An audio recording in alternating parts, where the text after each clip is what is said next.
Good day mga ka-soilmate. Nasa bed ako ngayon because of my recent fall.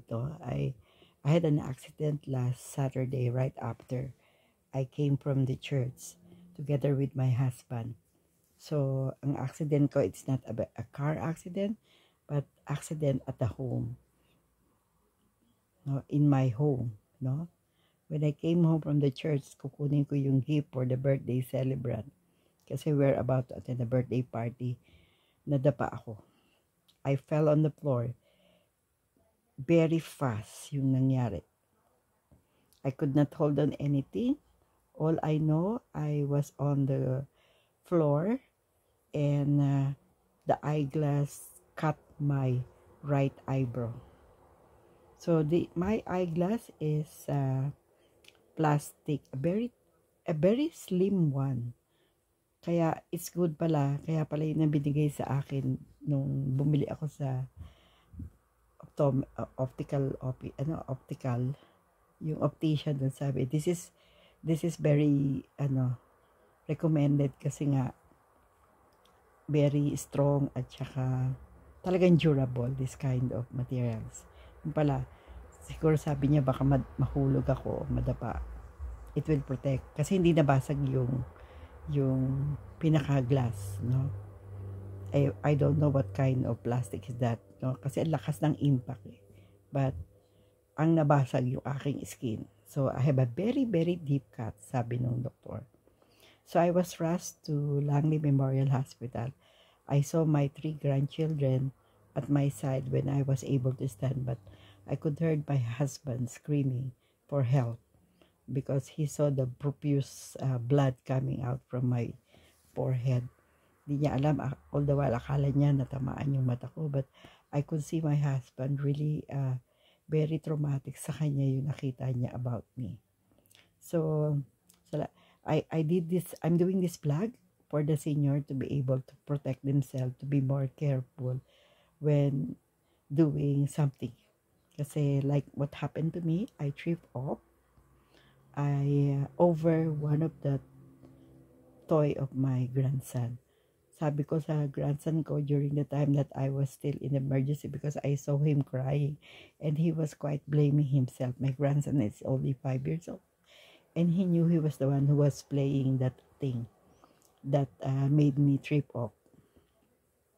So sabi ko sa kanya when I was still in the emergency ward, when I was done with the intake and so many interviews, I told my daughter, I will talk to Eli so that he will not blame himself kasi I don't want that to maintain in his memory that he was the one who did it that made me have this kind of accident.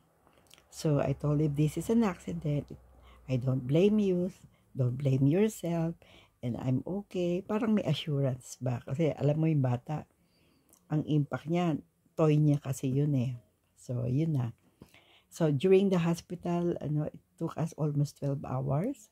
I met a lot of patients, come and go.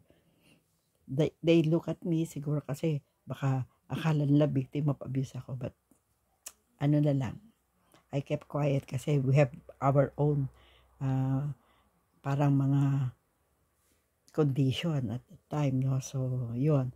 So I'm doing this vlog to remind all senior like me to be more careful while walking, while doing something, during their chores, kasi accident do happen and you cannot prevent it. You cannot blame anyone.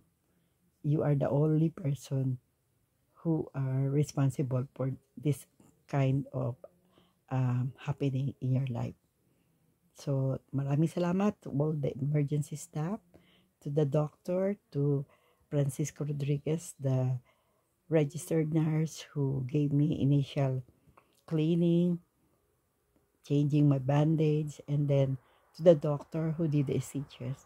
I forgot his name because I was quite groggy when he gave me so many shots to make